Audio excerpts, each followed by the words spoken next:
Good morning বন্ধুরা, সবাই কেমন আছো? আশা করছি সবাই ভালো আছো, সুস্থ আছো, আর আমরাও ভালো আছি। আমার এই ছোট্ট পরিবারের নতুন আরও একটি ব্লগে তোমাদেরকে অনেক স্বাগত আর অনেক ভালোবাসা।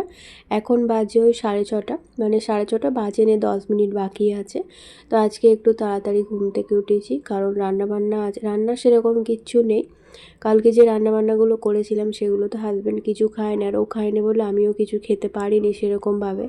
তো সবটুকুটাই পড়ে আছে, শুধুমাত্র আজকে ভাত রান্না করব। আর ঘরের কাজকর্ম সব মিটিয়ে নিয়ে তারপরে ওই 11:30-11টার দিক করে বেরোবো। হাজব্যান্ডকে নিয়ে যাব আর কি টেস্ট করাতে। একা ও বলছিল একা একা চলে যাবে, আমি বললাম না, যেতে হবে না, আমি সঙ্গে যাব, কি হবে না হবে, তাই আর কি আমি সঙ্গে যাব। তো সেই কারণে একটু তাড়াতাড়ি উঠেছি, সেই কারণে তো তাড়াতাড়ি উঠেছি। আর তার থেকে হচ্ছে মানে ডাক্তারবাবু বলে দিয়েছিল সকাল 6টা থেকে 9টার মধ্যে আর কি জল খাওয়া শেষ করতে। তো সেই জন্যই একটু তাড়াতাড়ি উঠেছি, মানে 2 লিটার জল সকাল 6টা থেকে 9টার মধ্যে শেষ করতে হবে। তো জল খাওয়া আরম্ভ করে দিয়েছে। আমি ঘুম থেকে উঠে নাইটি চেঞ্জ করে ওকে 1 গ্লাস জল দিলাম। তারপরে এই যে ঘরের কাজকর্মগুলো করতে করতে মাঝে মধ্যে একবার করে যাচ্ছি, 10-15 মিনিট ছাড়া ছাড়া ওকে জল দিয়ে আসছি। ঘুম থেকে উঠে নাইটি চেঞ্জ করে জল দিয়ে তারপরে এই যে বাইরের কাজগুলো আগে মিটিয়ে নিলাম। আর গাছে একটা আজকে ফুল হয়েছে, তবে পুরোপুরি ফুলটা এখনও ফোটেনি, যেহেতু ভোর আছে। তো 6:30 মানে ভোর বলতেই পারো শীতকালে। গরমকালে হলে এটা ভোর হতো না, মানে গরমকালে তো 5টাতেই আলো ফুটে যায়, শীতকালে একটু দেরি হয়। বেলার দিকে হয়তো পুরোটা আর কি ফুটে যাবে, আর তার আগেই আমার পুজো হয়ে যাবে। একটু বেলা পর্যন্ত থাকলে ফুলগুলো একটু বড় হয়, আর গরমের সময় ফুলগুলো অনেকটা করেই বড় হয়, তবে শীতকালে ছোট ছোট হয়। তবু আজকের ফুলটা একটু বড় হয়েছে, আর অনেক দিন পর আজকে গাছে ফুল ফুটলো। তো বাইরের সমস্ত কাজ হয়ে গেছে, মানে উঠোন ঝাড়ু দেওয়া, তারপরে গাছে জল দেওয়া সব হয়ে গেছে। তারপরে এই যে ঘরে চলে এসেছি, মেশিনটা অনেক দিন থেকেই পরিষ্কার করব ভাবছিলাম, কিন্তু একটার পর একটা কাজ মানে থাকেই, তো ভুলে যায় আর কি, কাজের মধ্যে ভুলে যায়। আজকে সংসারে সেরকম কোনো কাজ নেই, রান্নাবান্না নেই, মানে কাজের চাপটা অনেক কম থাকে রান্নাবান্না না থাকলে আর কি। আর দেখবে রান্নাবান্না না থাকলে ঘরের এই সমস্ত বাদবাকি এক্সট্রা কাজগুলো কিন্তু ভালো করা যায়। তো রান্না নেই বলতে শুধু ভাত করব, তরকারি কালকে মানে যতটা মাংস এনেছিল সবটুকুটাই পড়ে আছে, তা থেকে 1 পিস না 2 পিসের মতো খাওয়া হয়েছিল, বাদবাকি মাংসটা সব পড়ে আছে। আর আজকে আমার শরীরটা একদমই ভালো নয়, মানে সন্ধ্যার পর থেকে আর কি, যেদিন আর কি ভয়েসটা দিচ্ছি, তো হঠাৎ করে মানে দুপুরের পর থেকে এতটা পরিমাণে সর্দি, তো দুপুরে তবু একটু ঠিক ছিল, কিন্তু সন্ধ্যের পর থেকে এতটা পরিমাণে বেড়ে গেছে যে আমি কথা পর্যন্ত বলতে পারছি না। খুব কষ্ট হচ্ছে, মাথার যন্ত্রণা আর এই সর্দি, নাক থেকে অনবরত জল বেরিয়েই যাচ্ছে। আর আমার যখন সর্দি হয় এরকমই হয়, মানে এত পরিমাণে বাড়ে যখন সর্দিটা আমার হয়। আর আমার তো এমনিতেও মানে কি বলবো, ঠান্ডার একটু আছে, একটুতেই ঠান্ডা লেগে যায়। 2 দিন সকালবেলা চান করেছিলাম, তো তার ফল আর কি আজকে ভুগতে হচ্ছে। তো যাই হোক, তো এদিকে মেশিনটা মোছা হয়ে গেল, টেবিলের পায়াগুলো ছিল সেগুলো মুছে নিলাম, নিয়ে ঘর দালানটা ভালো করে ঝাড়ু দিয়ে নিচ্ছি। ঘরটা রান্নাঘরটা হয়ে গেছে, এখন দালানটা মুছে মানে ঝাড়ু দিয়ে নিয়ে তারপরে মুছে নেব। আর ভাতটা বসাবো, ভাবলাম বাসি কাজকর্ম সেরে নিয়ে তারপরে আর কি চা করব, তারপরে ভাত বসাবো। যেতে হবে সময় মতো, কাজগুলো করে নিতে হবে। আর মানে এখন যে যাব আমি 11:30-11টার দিক করে যাব, তারপরে যে কখন বাড়ি আসবো তার কোনো হিসাব নেই। তাই আমার ফোনটা মেয়েকে দিয়ে যেতে হবে, মেয়েকে তো আর নিয়ে যাওয়া যাবে না, মানে খাওয়ার কোনো সময় থাকবে না। ওকে নিয়ে গেলে দুপুরবেলাও সময় মতো খেতে পারবে না, তাই ওকে ঘরে রেখে যাব। আর আমার ফোনটা ওকে দিয়ে যাব, তবু ঘরে বসে বসে ফোন দেখবে, আর সময় মতো আর টাইম মতো আর কি খাবারটা খেয়ে নিতে পারবে। আর আমাদের তো আজকে খাওয়া হবে বলে মনে হয় না, ভিড় হবে, অনেক অনেক ভিড় থাকেও এমনিতে। আর এইসব মানে টেস্ট করাতে গেলে এক একজনের মানে কি বলবো 10 মিনিট 15 মিনিট করে সময় লেগে যায়। তো যাই হোক, দেখা যাবে, যখন যাব তখন দেখা যাবে কি হবে না হবে। তাড়াতাড়ি চলে এলে ভাত খাওয়া হবে, নইলে ভাত খাওয়া হবে না। তবে ভাতটা তো আমাকে করে রাখতে হবে, মেয়ে আছে, ও তো সময় মতো খাবার, ওই যে দেখতে পাচ্ছ হাঁড়ির মধ্যে হাজব্যান্ডের জন্য জল গুলে রেখে দিয়েছি। ও আর কি 10-15 মিনিট ছাড়া ছাড়া ওই 1 কাপ করে জল খাচ্ছে। 1 কাপ বলতে আমার মেয়ের হরলিক্সের যে গ্লাসটা আছে ওই গ্লাসে 1 গ্লাস করে জল খাচ্ছে। আর এই মুহূর্তে না আমার ঠিক মনে পড়ছে, মানে নামটা আমার মনে পড়ছে না, কি টেস্ট করাতে দিয়েছে আর কি রিপোর্ট করাতে দিয়েছে। তো তাই জন্য তোমাদেরকে বলতে পারছি না, আসলে এত কঠিন কঠিন নাম তো তাই মনে রাখতে পারছি না। এমনিতেও তো আমি মানে সব জিনিসটা মনে রাখতে পারি না, মানে সঙ্গে সঙ্গে বললে সঙ্গে সঙ্গে ভুলে যাই আমি আর কি। এখন করে আমার এরকমই হয়ে গেছে, মানে একটা জিনিস যদি আমি হাতে করে নিয়ে আসি ঘরে রাখার জন্য, সেই জিনিসটা ঘরে রেখে বাইরে না বেরোতে বেরোতেই আমি ভুলে যাই। তো আমার আগে এরকম ছিল না, ইদানিং আমার এরকম হয়ে গেছে, কোনো জিনিস ঠিকঠাক করে মনে রাখতে পারি না। তো ঘরটা মুছে পাখাটা চালিয়ে দিয়েছিলাম, দেখছি শুকনো হয়ে গেছে, তো পা মোছাগুলো একটুখানি রোদ্দুরে দিয়ে দিয়েছিলাম। তো রোদ্দুর এখনও ঠিকঠাকভাবে বেরোয়নি, তবে রোদ্দুর উঠলে না আমাদের ওই শীটের চালটাতে মানে সঙ্গে সঙ্গে রোদ্দুর লাগে যখন ওঠে, তো ওইখানটাতে একটুখানি দিয়েছিলাম, তারপরে ঝেড়ে নিয়ে এসে আর এই যে বিছিয়ে দিলাম। আর এই যে গ্রিলের এই নিচগুলোতে ধুলো পড়ে সাদা হয়ে গেছে, তো ঘরটা মোছার আগেই মুছবো ভেবেছিলাম, কিন্তু ওই যে খেয়াল ছিল না, তো ঘরটা মুছেই এখন এগুলো মুছছি। তো এগুলো না প্রত্যেক দিন মানে দু একদিন ছাড়া ছাড়া না মুছলে না মনে হয় যেন ঘর দালান একদম পরিষ্কার করা হয়নি, নোংরা হয়ে আছে। তাও এগুলো তো কালো, তো ধুলো পড়লে সাদা হয়ে যায়, তাই ভালো মতো আর কি বোঝা যায়। তো এগুলোই 2-3 দিন ছাড়া ছাড়া একবার করে মুছে দিতে হয়। আর এই মানে জানালার তো আমার কোনো রকম পর্দা বলো জানালা বলো কিছুই নেই, শুধুমাত্র এই গ্রিলগুলোই লাগানো আছে। আর তার জন্য না আমার খুব অসুবিধা হয় কী বলো তো, এই যে গ্রিলের ফাঁকগুলো এত বড় বড়, তো এখান দিয়ে না বিড়াল ঢুকে যায় ঘরের মধ্যে, আমি বাইরে খাবার দাবার রাখতে পারি না, আমার খুব সমস্যা হয়। রান্নাবান্না করে হয়তো মানে যতক্ষণ বাইরেটা থাকি ততক্ষণ খাবার দাবারগুলো বাইরে টেবিলে রাখি, তারপরে কিন্তু ঘরের মধ্যে ঢুকিয়ে দিতে হয় ওই বিড়ালের জ্বালায়, মানে কখন কোন দিক দিয়ে ঢুকে পড়ে বোঝা মুশকিল।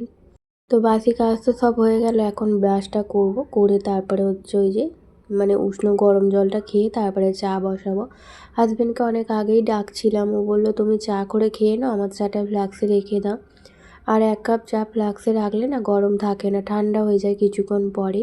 তাই হাজব্যান্ডকে বললাম তুমি যখন খাবে তখনই মানে আমি খাবো, বললো আমি 8টার সময় উঠবো, ততক্ষণ লেবু জলটা খেয়ে বাদবাকি যে টুকিটাকি কাজগুলো আছে সেগুলো করে নেব, তারপরে আর কি চা বসাবো, বসে একসঙ্গে খেয়ে নেব। ও চাটা খেতে পারে, মানে লিকুইড যে কোনো জিনিস খেতে পারে, ফলের রস, দুধ, চা এগুলো খেতে পারবে, বাদবাকি কোনো খাবার খেতে পারবে না। তো কালকে ওই শুধুমাত্র বেদানার জুস খেয়েছিল আর হচ্ছে মৌসুমি লেবুর জুস খেয়েছিল দুপুরবেলা, মানে ওই 1টা-1:30টার দিক করে। তারপর থেকে একভাবে শুকনো হয়ে আছে। আর ওই যে মানে এই যে পাউডার দিয়েছিল জলে গুলে খাওয়ার জন্যে, তো কালকে ওই সন্ধ্যার পর থেকে ওই জলটা খেয়েছে, আর আজকে ওই 6টা থেকে আর কি এই জলটা খাচ্ছে। মানে ওই জলটা খেলে খিদে হবে না, কিন্তু পেট একদম পরিষ্কার হয়ে যাবে, তো সেই কারণে দেয়া, পেটটা পরিষ্কার করার জন্যই আর কি দেয়া। তো কালকে থেকে আজকে পর্যন্ত 8-9 বার মানে ওর হয়ে গেছে। তো যাই হোক, যেটার জন্য দিয়েছে সেটা না হলে আবার অসুবিধা হবে টেস্ট করাতে গেলে, মানে পরিষ্কার ছবি মানে যেটা করতে যাবে আর কি রিপোর্টটা, সেই রিপোর্টটা পরিষ্কার হবে না, তাই জন্যে আর কি ও বেশি করেই একটু জলটা খাচ্ছে। তো এদিকে এই যে দেখো, এখন ওই 8টা বাজতে 5 মিনিটের মতো বাকি আছে, তো চা বসিয়েছিলাম, চাটা হয়ে গেছে। এখন চা খেয়ে নিয়ে তারপরে ভাত বসাবো, ভেবেছিলাম সকালবেলা চান করে নেব, আমার যেহেতু ঘরের সমস্ত কাজ হয়ে গেছে, শুধুমাত্র ভাতটা মানে বসাতে বাকি আছে, তো তাই জন্যে আর কি ভেবেছিলাম সকালে চান করব, কিন্তু আবার ভাবলাম দুদিন ধরে সকালবেলা চান করে আজকে মানে সকাল থেকেই শরীরটা একটু খারাপ খারাপ মনে হচ্ছে। তো এখন আমার কোনো রকম সর্দি জ্বালা কোনো কিছুই নেই, তো হয়েছে বিকালবেলা দুপুরের পর থেকে। তো এখন আমি বুঝতে পারছি মোটামুটি আমার মাথাটা ভারী হয়ে গেছে, মানে জ্বর এলে যেমন হয় সেরকম হয়ে গেছে। তো সেই কারণে আবার ভাবলাম থাক, এত সকালে চান করে আর শরীরটা আরও অসুস্থ করার দরকার নেই। ভাত বসিয়েছি, ভাত হয়ে গেলে বিছানাপত্র গুছিয়ে তারপরে ওই 9:30টার দিক করে চান করব। আর আমি তো গরম জলে চান করতে পারি না, আমার খুব অসুবিধা হয় গরম জলে চান করতে, তাই জন্যে না আমার বারে বারে ঠান্ডাটা লাগে, বিশেষ করে এই শীতকালে, সারা শীতকালটাই আমার আর কি সর্দি থাকে ভেতরে, হয়তো ভেতরে কেন এমনি সময় আমার তো অ্যালার্জির আছে, দাঁত আছে, একটু ঠান্ডা লেগে গেলেই শুধু হ্যাঁচি হবে আর নাক দিয়ে শুধু জল গড়াবে, তো সেই কারণে একটু সাবধানে আমাকে থাকতে হয়। কিন্তু ওই যে মানে শীতকাল মানে একটু গরম জলে চান করলে ভালো হয় শরীরের পক্ষে, কিন্তু আমি তো গরম জলে চান করতে পারি না, আমার শরীরের মধ্যে কেমন একটা অস্বস্তি হয়, মনে হয় যেন চান করিনি। তো সেই কারণে প্রত্যেক দিন আমি ঠান্ডা জলেই চান করি। এত ঠান্ডা পড়েছে, এত মেঘলা হয়েছে, আমি কিন্তু একদিনও গরম জলে চান করিনি, আর আমার হাজবেন্ডও গরম জলে চান করেনি। তো যাই হোক, ভাত বসিয়ে দিয়েছি, ভাতের মধ্যে একটু করলা সেদ্ধ দিয়েছি, করলা না উচ্ছে আমি ঠিক জানি না, মনে হচ্ছে এটা উচ্ছে। তো করলা একটু বড় বড় হয়, এটা যেহেতু ছোট আমার মনে হচ্ছে উচ্ছে, তো এটা ভাতে দেবো।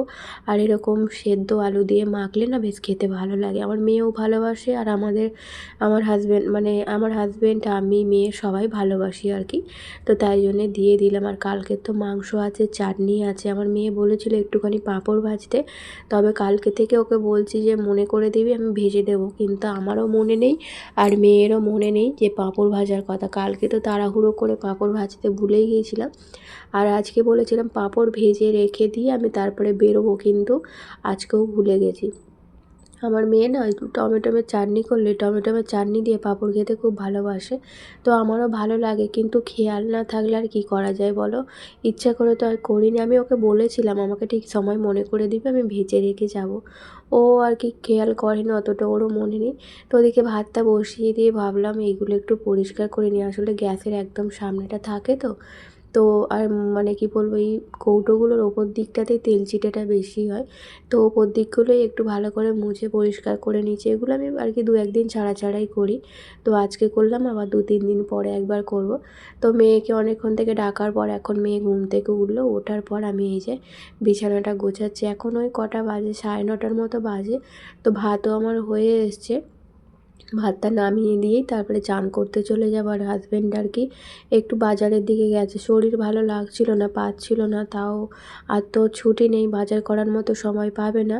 তো ওই আর কি গাড়িটা নিয়ে গেল আস্তে আস্তে বাজারটা করে দিতে। তবে সারা সপ্তাহের বাজার হয়তো আজকে করবে না, কারণ ওর শরীর তো ভালো নয়, অত ঘুরে ঘুরে বাজার করতে পারবে না।